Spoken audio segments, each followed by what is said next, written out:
These are some of my somewhat unpopular opinions, part three. Somewhat unpopular because I don't think they're all that unpopular. The first thing is that we should normalize telling pissed off customers, I hope your day gets better. And I know that's passive aggressive, and I know that's not very customer service like. And it really depends on how they take it. And I don't just mean a customer who's upset about something reasonable. I mean a customer who is a dumbass who is upset about something stupid. And if you've ever worked in customer service, you have gone through and experienced many of those instances where it's like, I don't think these people are mentally okay. How are they functioning in the adult fucking world? I am the kind of person, if someone upsets me, I don't really respond with anger in the moment. When I'm out of the situation, that's when I start getting very fucking upset because there's so many emotions built up inside of me. Sometimes I wish I didn't give a fuck because what we need to do is stop coddling people. Stop coddling customers who are batshit crazy. Because some of those people, they just get everything that they want, they get everything handed to them, and they don't think that there's any consequences for their behavior or treating people like shit. For me, that would be enough to get it off my chest. If I can't return the same energy because I want to keep my job, I'll say that. And then on another note, when it comes to work, employees should stop wearing their name tags. This is gonna sound crazy, right? But I don't wear my name tag at work because the world we live in now is that if a customer is mad about something, one of their first fucking instincts is to pull out their fucking phone. I will be damned if I get posted on the internet because you're incompetent or you can't listen to me or you can't calm the fuck down. And I know you're not supposed to tell someone to calm the fuck down in customer service, but some people do need to calm the fuck down. Some people really do need to calm the fuck down though.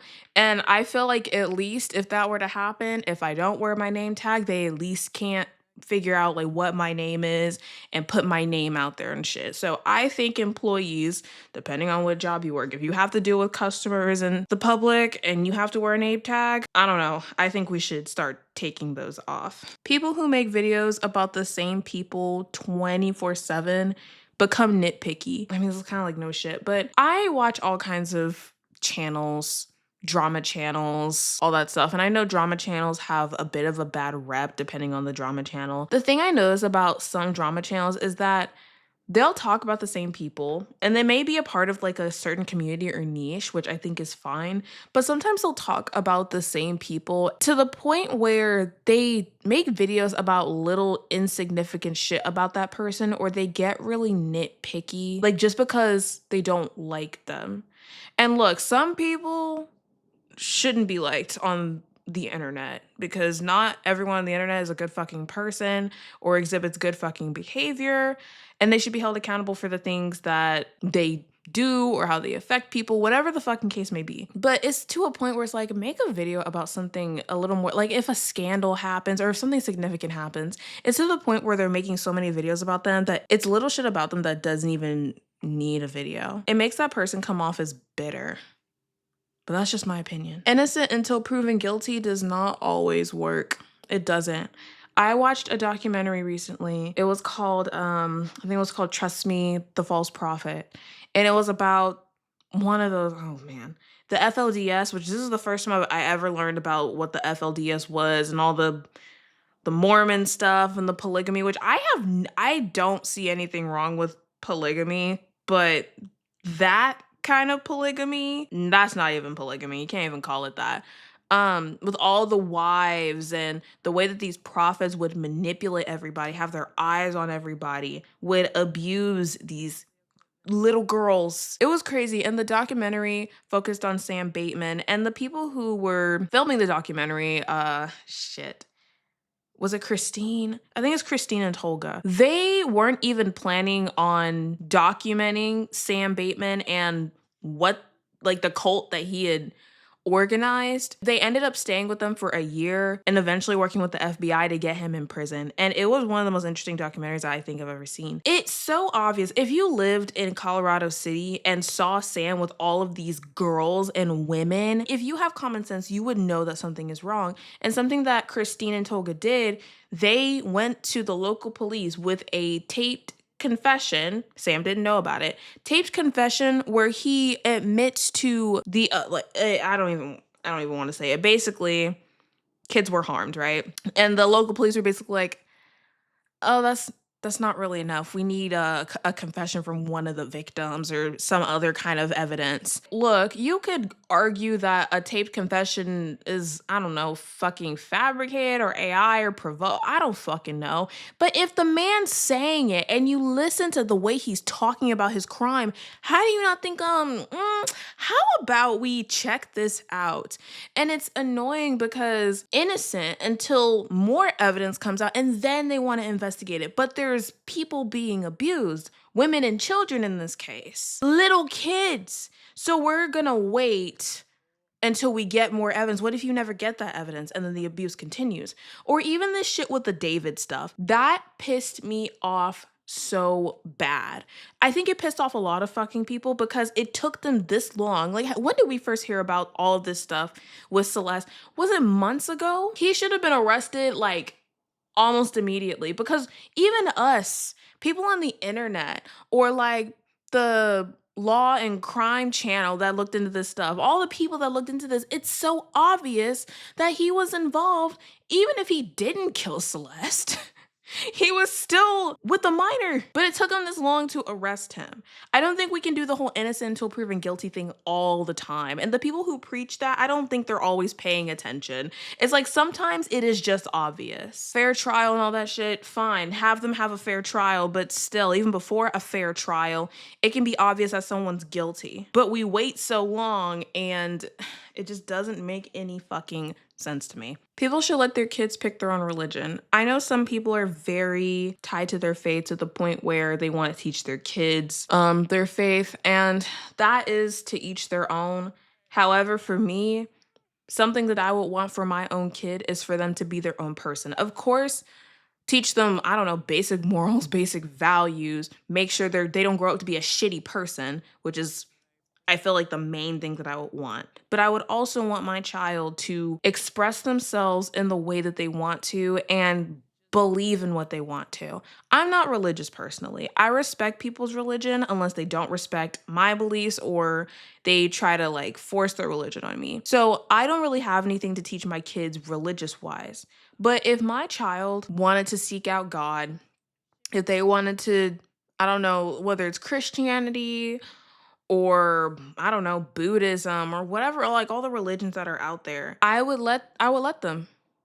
I would let them explore that, whether they commit to it or they don't. They're just interested in it. The main thing that I would emphasize to them is that you can't force your religion on other people and you should not be a hypocrite because of your religion, because there's a lot of hypocrites who are religious, a lot of them. Of course, not all of them, but a lot of them, and that can cause so many problems and it can cause people to not want to be around you. I would not want that for my child. Of course, though, if my child gets into a literal cult or, I don't know, the bad side of a religion, then I would step in. Aside from all that, I would just want them to be their own person, so therefore I would let them explore and pick their own religion without me interfering too much into it, saying you can't believe in that because of what I believe. The next thing is that surgeons who botch people should get their licenses or whatever certifications taken away. I don't know if this happens much or at all. The difference I've seen between celebrity plastic surgeons and I guess plastic surgeons who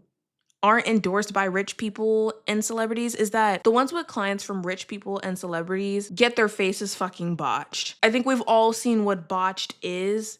We've seen it, like their faces look like they're uncomfortable, that they can't move, they can't express emotions authentically properly. Some people get so much surgery and you wonder, like, isn't the plastic surgeon or whoever aren't they supposed to tell them, hey, maybe you shouldn't get this procedure because you got this procedure 3 months ago and this and that, it might not work well with your face or with your what you want to, the appearance you're trying to go for, something like that, right? You would think that but I think they don't give a shit. They only care about the money and they keep going. For example, there's many examples I could go for. We could take Ollie London, the British dude who was telling everyone that he was fucking Korean and he got surgery to look like Jimin from BTS. And then we also have like Stacey and Darcy from 90 Day Fiancé. And when I first saw them on the show, They didn't really, I think all they had was like lip filler and maybe a facelift. If you look up photos of them now, you're like, who allowed this to continue? I've seen plastic surgeons where they actually enhance the features of someone's face and you wouldn't even think that they have plastic surgery. Basically, plastic surgeons who botch anyone's face should get their licensing. They should not be practicing because that should not be okay. And look, everyone's body is their own. If people are okay with how the plastic surgeon does their surgery and it looks botched, fine. It's not my body. But still, that has to be some kind of dangerous medically. Just saying. A normal conversation between an adult and a child online is still weird. This is something that annoyed me very recently because there's a YouTuber that I've watched for a little bit now, ever since he started doing predator catching, Gideon. And he was reacting to a video by The Faithful Sheriff. And I feel like more people have been talking about him recently since Gideon's made a video on him. And Gideon made 2 videos about this guy. The first one, his fans and viewers were saying, this guy's weird, this guy's a creep. Because what he does is he makes a lot of content where he's gaming and he's talking to kids on the game and trying to put his religion on them and just saying weird shit, right? But then Gideon made another video. It's about the same guy. It's about the Faithful Sheriff. The conversation between the kid and the Faithful Sheriff is normal. So people in Gideon's chat and his comments were like, Gideon, you're reaching, you're trying to clip farm. This guy, like, I don't think we can call this guy a predator. It's like, where's, like, this is night and day between the 2 videos and the reception to it. So why in one are we saying he's weird, but in this one, he is not weird because the conversation that he's having with this kid online that he does not fucking know is quote unquote normal. And my issue with that, right? Normal conversations between an adult and a child online is literally how grooming starts. What I think the issue is that a lot of people who watch predator catching content only see the worst of the chat logs, but they don't see the whole process of the chat logs. Or a lot of those people, which I remember this, Gideon's fan base is a bunch of kids. So they probably don't really see the problem with it. Or maybe they're talking to adults when the adults shouldn't be talking to them or whatever the fuck. Or even if there were adults defending this, maybe they talk to kids on the game and think it's fine because they're not saying anything weird. Me personally, it's still weird because a normal conversation can turn into literally what they see in Gideon's videos and predator catching videos at any fucking time. And if we normalize these normal conversations, then we're normalizing the potential for this to happen. And this gives predators a reason to make their way and be friendly with kids, and then all the terrible shit happens. So just because a conversation between a kid and an adult online is normal doesn't mean it's okay. Last opinion that I have, woke critics, quote, woke critics, anti-woke critics are boring people. So first things first, I know that language is changing all the time and we attribute new meanings to words at any moment, but I hate the way that the word woke has become a bad thing. And a lot of people who use woke in a negative connotation don't even know what it originally meant. And people still use it in both aspects, but I feel like I hear it so much more in a negative connotation. I have been going down this rabbit hole of content. It started with the YouTuber Colin's World and him looking at the worst Resident Evil 9 review. And from watching those stream of videos, I got into another YouTuber named Otterly Noah, who literally has made so many videos about why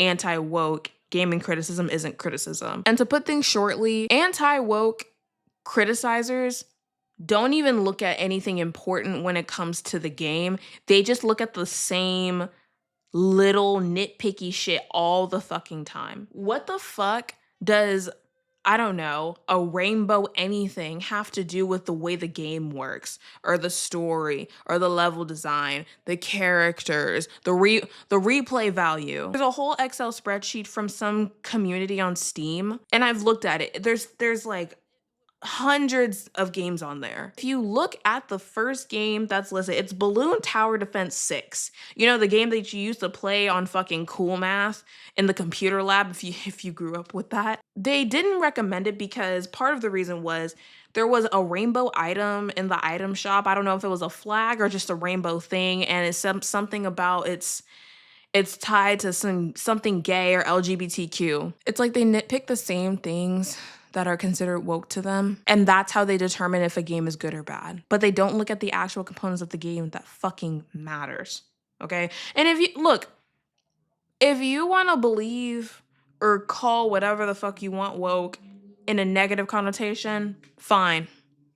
You know, that to each their own. But if that's how you're going to critique something, then it's not a review, it's not a critique. Like Otterly Noah often talks about, it's not a critique because you're not even looking at relevant components of the game. You're looking at little shit that no one is thinking about except for you, because that's what you're looking for to say, oh, this game is bad. This is not a good game. No one should play this game. It's too woke. That's it for this somewhat unpopular opinions video. Let me know if you agree with anything that I said, if you disagree with anything that I said, if you relate, don't relate. I would love to read in the comments. And yeah, until my next video, whatever I talk about.